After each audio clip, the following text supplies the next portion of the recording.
Hello friends, हमारे इस video में हम लोग देखेंगे ट्रेड फिनेंस का चैप्टर 2.4, जिसमें कि हम लोग डॉक्यूमेंट्री कलेक्शंस के बारे में देखेंगे। तो फ्रेंड्स, किसी भी डॉक्यूमेंट्री कलेक्शन या कलेक्शन अगेंस्ट बिल्स में जो पेमेंट का मेथड होता है, उसमें जो एक्सपोर्टर होता है वो कमर्शियल और फिनेंशियल डॉक्यूमेंट के हैंडलिंग को बैंक के ऊपर जो है इंटरेस्ट करता है।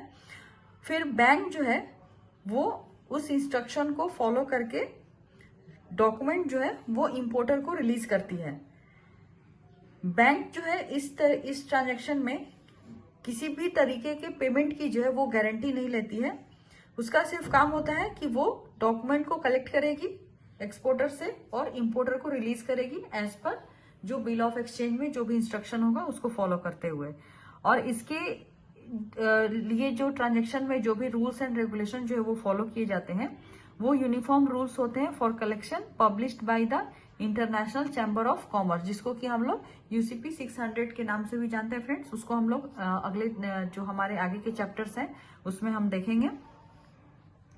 तो जो डॉक्यूमेंट्री कलेक्शन है वो कैसे काम करता है, तो किसी भी एक ट्रेड ट्रांजेक्शन में एक इंपोर्टर होता है और एक एक्सपोर्टर होता है, जो कि आपस में एक सेल कॉन्ट्रैक्ट जो है वो एग्जीक्यूट करते हैं, जिसको कि हम लोग डॉक्यूमेंट्री कलेक्शन कहते हैं। और इसमें मेथड ऑफ पेमेंट जो है वो मेंशन होता है। एक्सपोर्टर जो है वो गुड्स को शिप करेगा। तो किसी भी डॉक्यूमेंट्री कलेक्शन में इंपोर्टर को हम लोग ड्रॉई कहते हैं और एक्सपोर्टर को हम लोग ड्रॉर कहते हैं। तो एक्सपोर्टर जो है जब गुड्स को शिप कर देगा और शिप करने के बाद जो भी डॉक्यूमेंट होंगे, जैसे कमर्शियल इनवॉइस हो गया, जो सामान वो इंपोर्टर को भेज रहा है उसका इनवॉइस, और जिस भी ट्रांसपोर्टेशन के थ्रू वो भेज रहा है वहां से उसे बिल ऑफ लेडिंग जो है वो मिलेगी। तो ये सारे डॉक्यूमेंट्स जो है वो बैंक को डिलीवर करेगा। तो जो एक्सपोर्टर का बैंक है उसको हम लोग रेमिटिंग बैंक कहते हैं, जो कि कलेक्शन प्रोसेस में पार्टिसिपेट करेगी। अब डॉक्यूमेंट मिलने के बाद रेमिटिंग बैंक क्या करेगी कि ये सारे डॉक्यूमेंट्स को वो कलेक्शन इंस्ट्रक्शन के साथ जो इंपोर्टर्स की कंट्री में जो बैंक है, जिसको कि हम लोग कलेक्टिंग बैंक या प्रेजेंटिंग बैंक भी बोलते हैं, कलेक्शन प्रोसेस के लिए उसके पास भेजेगी। अब कलेक्टिंग बैंक या प्रेजेंटिंग बैंक जो है वो क्या करेगी कि वहां उसमें जो भी इंस्ट्रक्शन होंगे बिल ऑफ एक्सचेंज में उसके अकॉर्डिंगली वो एक्ट करेगी और डॉक्यूमेंट जो है वो इंपोर्टर को रिलीज करेगी अगेंस्ट पेमेंट या एक्सेप्टेंस। ये पेमेंट और एक्सेप्टेंस क्या है फ्रेंड, ये हम लोग आगे देखेंगे। उसके बाद पेमेंट जो है वो रेमिटिंग बैंक के थ्रू एक्सपोर्टर्स के अकाउंट में ट्रांसफर कर दिया जाएगा इंपोर्टर से लेने के बाद। The importer can now present the transport or title document to the carrier in exchange for the good। और उसके बाद जो भी इनवॉइस और बिल ऑफ लेडिंग जो इंपोर्टर को मिला है वो लेके वो ट्रांसपोर्ट कैरियर के पास जाएगा और वहां से गुड्स जो है उसको कलेक्ट कर लेगा। तो इस ट्रांजेक्शन में फ्रेंड जो एक्सपोर्टर का बैंक और रेमिटिंग बैंक और कलेक्टिंग बैंक और प्रेजेंटिंग बैंक ये अलग अलग भी हो सकते हैं या एक भी हो सकते हैं। तो अभी हम लोग एक डॉक्यूमेंट्री कलेक्शन में जो अलग अलग पार्टी पार्टिसिपेट करते हैं वो कौन कौन से होते हैं हम लोग वन बाय वन देखेंगे। तो सबसे पहला जो है वो है एक्सपोर्टर। तो एक्सपोर्टर जो है वो डॉक्यूमेंट सबमिट करेगा उसके बैंक को उसके इंस्ट्रक्शन के साथ कि बायर को कैसे पैसे जो है वो कलेक्ट करने हैं और कैसे उसको डॉक्यूमेंट्स की डिलीवरी करनी है, गुड्स की डिलीवरी करनी है। फिर है एक्सपोर्टर का बैंक। तो एक्सपोर्टर का बैंक को हम लोग नॉर्मली रेमिटिंग बैंक के नाम से जानते हैं। इनका क्या काम होता है कि ये बिल को कलेक्शन के लिए रेमिट करेंगे इस इंस्ट्रक्शन के साथ, जो भी एक्सपोर्टर का इंस्ट्रक्शन होगा उसके साथ वो उसको सबमिट करेंगे। तो रोल ऑफ रेमिटिंग बैंक क्या क्या हो गया, ये बहुत इंपॉर्टेंट पॉइंट है फ्रेंड्स, ये इनडायरेक्ट क्वेश्चन में आता है। तो वो सबसे पहले डॉक्यूमेंट को चेक करेगा कि वो सही है या नहीं है। उसके बाद ये डॉक्यूमेंट को वो बायर के कंट्री में जो बायर का बैंक है उसके पास भेजेगा with instruction on collecting payment, जो कि इंपोर्टर से या बायर से पेमेंट को कलेक्ट करेगी। उसके बाद कलेक्शन के बाद वो एक्सपोर्टर को जो है पेमेंट कर देगी। और कलेक्शन वो कहां से करेगी, कलेक्टिंग बैंक से करेगी। कलेक्टिंग बैंक कौन है, ये इंपोर्टर का या जो बायर है उसके बैंक को हम लोग कलेक्टिंग बैंक कहते हैं और एक्सपोर्टर के बैंक को हम लोग रेमिटिंग बैंक कहते हैं।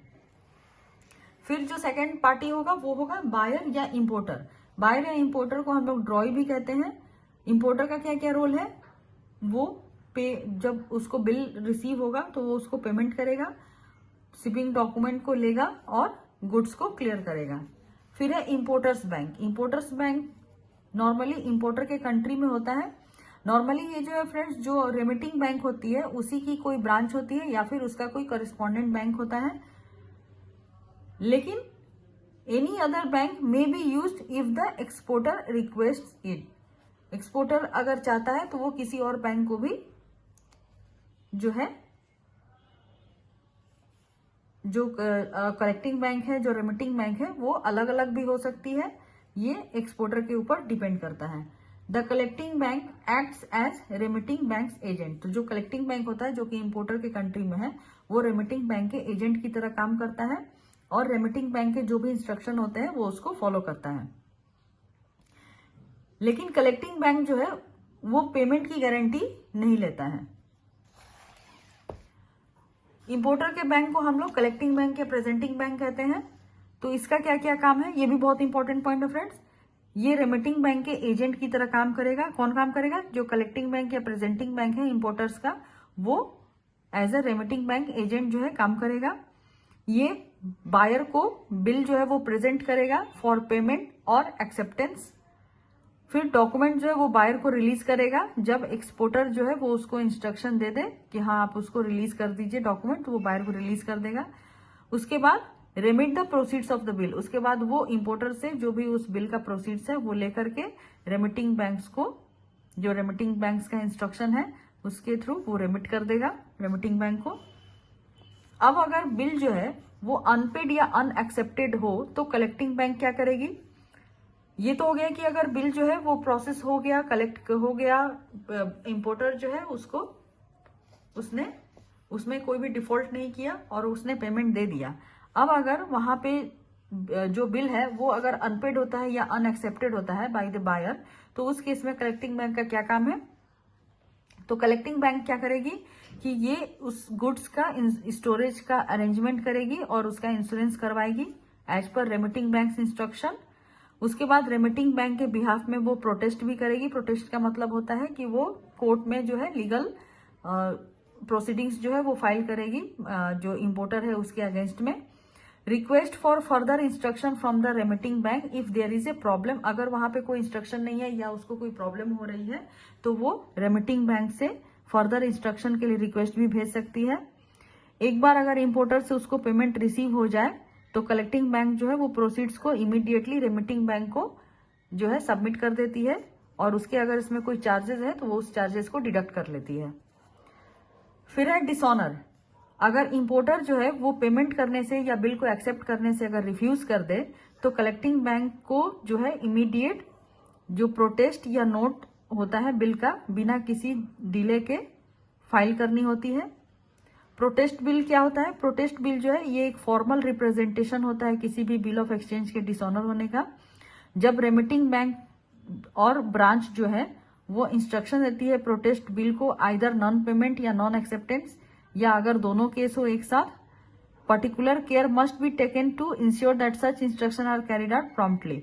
तो रेमिटिंग बैंक जो है वो इंस्ट्रक्शन देती है कलेक्टिंग बैंक को कि उसको जो बिल है वो प्रोटेस्ट बिल जो है वो फाइल करनी है against non payment non acceptance, या अगर दोनों ही केस हो, बायर जो है वो उसको पे भी नहीं कर रहा हो एक्सेप्ट भी नहीं कर रहा हो, तो वो कलेक्टिंग बैंक जो है उसके अगेंस्ट में प्रोटेस्ट कर सकती है। और ये एज पर रेमिटिंग बैंक के इंस्ट्रक्शन जो है वो कलेक्टिंग बैंक फॉलो करेगी।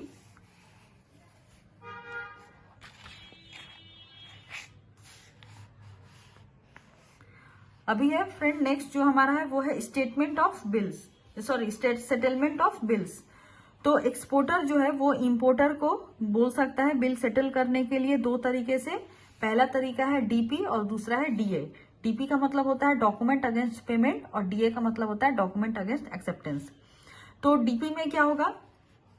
This is sometimes referred to as cash against documents और कैश ऑन डिलीवरी या पेएबल एट साइट। तो जब इमीडिएट पेमेंट हो जाएगा गुड्स डिलीवरी के बाद तो उसी को हम लोग डॉक्यूमेंट अगेंस्ट पेमेंट कहते हैं। जब डॉक्यूमेंट इंपोर्टर को जो है दिया जाएगा, जो कलेक्टिंग बैंक है वो इंपोर्टर को डॉक्यूमेंट सबमिट करेगी, रिलीज करेगी। उसके बाद तो रिलीज कब करेगी? जब उसको पेमेंट जो है वो मिल जाए इंपोर्टर से। यानी कि यहाँ पे डॉक्यूमेंट रिलीज कब होगा? अगेंस्ट पेमेंट होगा। तो कलेक्टिंग बैंक जो है hands over the shipping documents including the document of title. Document of title का मतलब होता है बिल ऑफ लेडिंग। तो शिपिंग डॉक्यूमेंट और बिल ऑफ लेडिंग जो है वो इंपोर्टर को हैंड ओवर करेगी। कब करेगी? जब इंपोर्टर जो है बिल की पेमेंट कर देगा। ड्रॉई यूजुअली एक्सपेक्टेड टू पे with in 3 days of presentation, यानी कि डॉक्यूमेंट प्रेजेंट होने के 3 दिन के अंदर उसको पे कर देना होता है। The attached instruction to the shipping documents would show release document against payment. तो इस तरह के शिपिंग डॉक्यूमेंट पे जो है क्या मेंशन रहता है? Instruction release documents against payment, यानी कि पेमेंट रिसीव होने के बाद ही डॉक्यूमेंट जो है वो रिलीज करनी है। इसका प्रोसेस फ्लो यहाँ पे डायग्राम के थ्रू दिया हुआ है। तो सबसे पहले क्या होगा कि एक्सपोर्टर जो है वो गुड्स को जो है सेंड करेगा इंपोर्टर के पास। उसके बाद जो भी सेंड करने के बाद डॉक्यूमेंट होता है, इनवॉइस हो गया, बिल ऑफ लेडिंग हो गया, वो रेमिटिंग बैंक को प्रेजेंट करेगा। रेमिटिंग बैंक फिर क्या करेगी कि वो उसको कलेक्टिंग बैंक के पास भेजेगी। फिर कलेक्टिंग बैंक जो है as per instruction received from remitting bank वो जो है इंपोर्टर से पहले फंड कलेक्ट करेगा। कलेक्ट करने के बाद वो रेमिटिंग बैंक को भेजेगा और इधर जो डॉक्यूमेंट है वो इंपोर्टर को रिलीज करेगा। तो यहाँ पे उसने पेमेंट लेने के बाद डॉक्यूमेंट रिलीज किया, तो इसीलिए इसको डॉक्यूमेंट अगेंस्ट पेमेंट कहते हैं। फिर ये जो है पेमेंट भेजेगा रेमिटिंग बैंक को, collecting bank on behalf of importer. उसके बाद रेमिटिंग बैंक जो है वो अमाउंट ट्रांसफर कर देगी एक्सपोर्टर के अकाउंट में। तो इस तरीके से ये डॉक्यूमेंट अगेंस्ट पेमेंट का जो प्रोसेस फ्लो है वो इस तरीके से होगा। इसमें रिस्क क्या क्या है?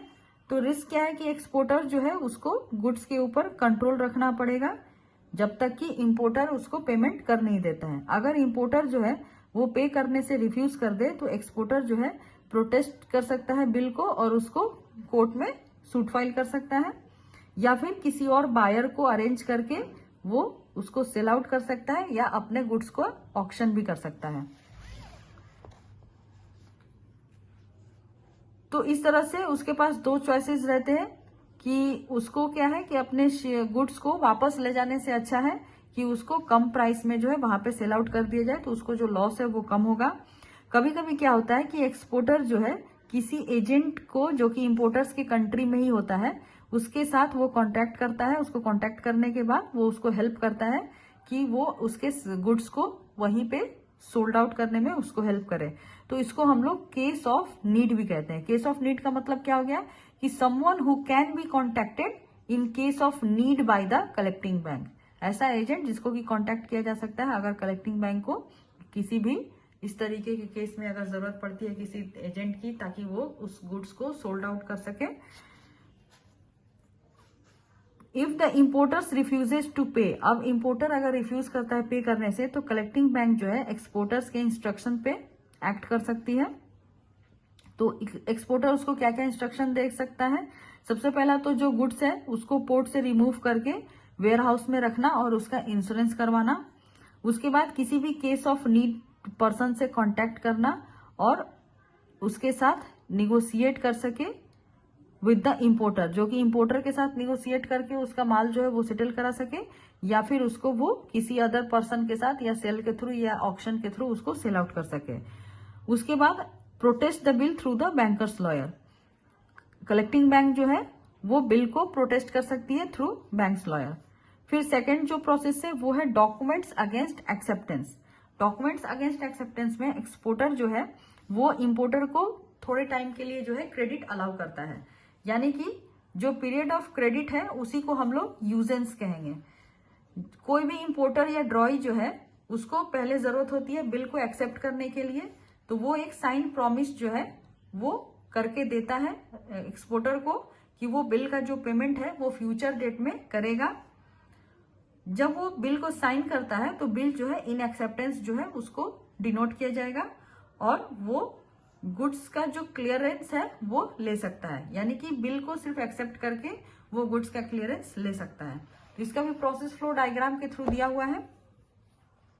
तो यहाँ पे एक्सपोर्टर जो है उसने गुड्स को एक्सपोर्ट किया इंपोर्टर के पास, उसके बाद डॉक्यूमेंट जो है वो रेमिटिंग बैंक को रिलीज करेगा। रेमिटिंग बैंक क्या करेगी कि वो इंस्ट्रक्शन और डॉक्यूमेंट जो है वो भेजेगी कलेक्टिंग बैंक के पास कलेक्शन के लिए।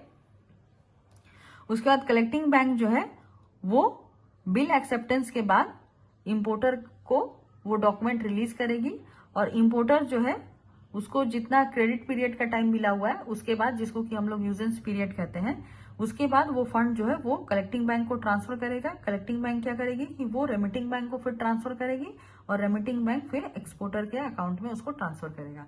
तो इसको भी हम लोग डॉक्यूमेंट अगेंस्ट एक्सेप्टेंस कहते हैं।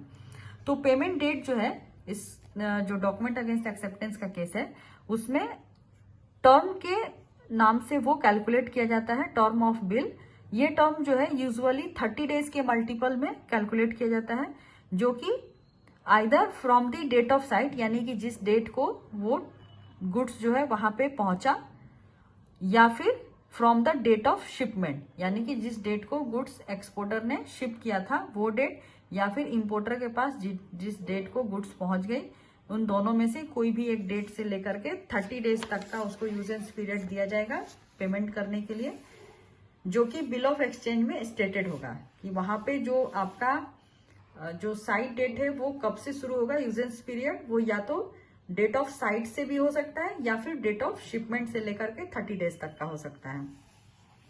इस तरीके के कलेक्शन इंस्ट्रक्शन को रिलीज डॉक्यूमेंट्स अगेंस्ट एक्सेप्टेंस के द्वारा जो है वो भेजा जाता है।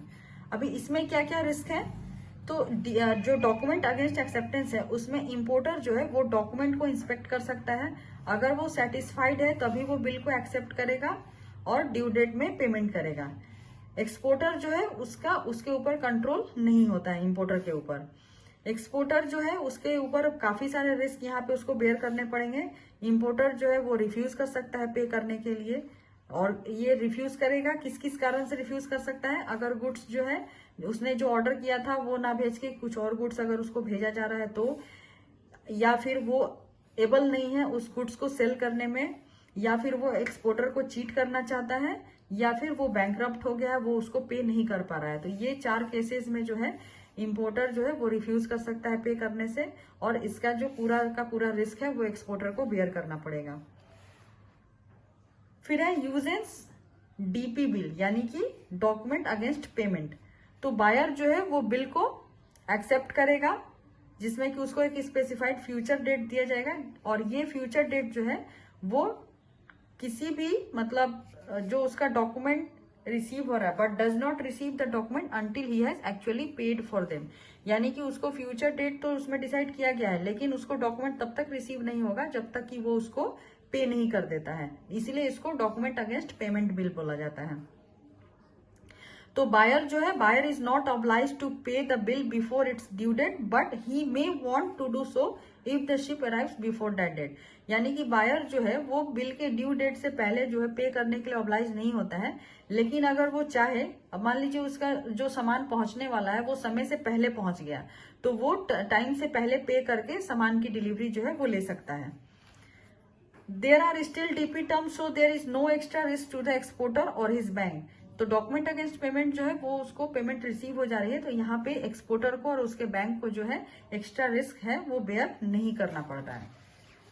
अभी एडवांटेज एंड डिसएडवांटेज, तो इसमें डॉक्यूमेंट अगेंस्ट पेमेंट और डॉक्यूमेंट अगेंस्ट एक्सेप्टेंस में क्या क्या एडवांटेज और डिसएडवांटेज है एक्सपोर्टर इंपोर्टर को।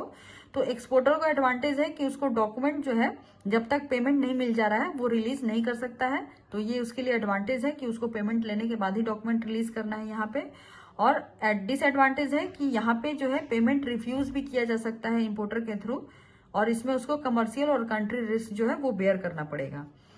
डॉक्यूमेंट अगेंस्ट पेमेंट में इंपोर्टर को क्या एडवांटेज है, इंपोर्टर जो है वो डॉक्यूमेंट को एग्जामिन कर सकता है और पेमेंट ऑथराइज करने से पहले लीगल इन्फोर्समेंट या अनपेड ऑब्लाइगेशन जो है वो कॉस्टली होता है और टाइम कंज्यूमिंग होता है। Unlike a letter of credit, a line of credit is not required and fees are minimum. इसमें क्या है, उसको फी जो चार्जेस पे करने होते हैं वो काफी कम पे करने होते हैं। और उस इंपोर्टर को डिसएडवांटेज क्या है कि वो जब तक पेमेंट नहीं कर देता है तब तक उसको गुड्स एक्सेस करने के लिए नहीं मिल सकता है। ठीक वैसे ही डॉक्यूमेंट अगेंस्ट एक्सेप्टेंस में एक्सपोर्टर को एडवांटेज है कि ये लेस कॉस्टली होता है और इसमें जो है फॉर्मल और लीगल मींस टू अनपेड ऑब्लाइगेशन, मतलब किसी भी अगर अनपेड ऑब्लाइगेशन वो फेस कर रहा है तो वो उसमें फॉर्मल या लीगल मींस जो है वो अप्लाई कर सकता है। डिसएडवांटेज है एक्सपोर्टर के लिए कि यहाँ पे उसको डॉक्यूमेंट के नॉन एक्सेप्टेंस का रिस्क होता है, जैसे यहाँ पे उसको नॉन पेमेंट का रिस्क हो रहा था, यहाँ पे उसको नॉन एक्सेप्टेंस का रिस्क होगा। कमर्शियल और कंट्री रिस्क जो है दोनों ही केस में उसको बेयर करना पड़ेगा। Although the importer accepts bill of exchange draft there is no guarantee of payment by the bank involved. यानी कि अगर इंपोर्टर जो है बिल को एक्सेप्ट भी कर ले रहा है एज पर एक्सचेंज या ड्राफ्ट जो है उसका बिल ऑफ एक्सचेंज, तो बैंक की यहाँ पे पेमेंट करने की कोई गारंटी नहीं होती है। ये पेमेंट जब भी करेगा पेमेंट जो इंपोर्टर है वही करेगा। Advantage to the importer, importer को क्या एडवांटेज है कि वो गुड्स जो है वो पेमेंट के पहले रिसीव कर सकता है। और डिसएडवांटेज क्या है कि यहाँ पे अगर जो ड्राफ्ट है वो एक्सेप्ट नहीं करता है या डिसऑनर करता है तो उसके अगेंस्ट लीगल लाइबिलिटी जो है वो राइज होती है और इस तरीके से उसका बिजनेस रेपुटेशन जो है वो भी कम होता है। तो फ्रेंड्स ये हमारा जो चैप्टर है यहीं पे खत्म होता है। तो अगर आपको हमारा चैनल अच्छा लग रहा है तो आप हमारे चैनल को लाइक करिए, शेयर करिए, सब्सक्राइब करिए। नेक्स्ट वीडियो में हम लोग नेक्स्ट टॉपिक के साथ मिलेंगे, तो तब तक के लिए keep watching our channel and thank you for watching this video.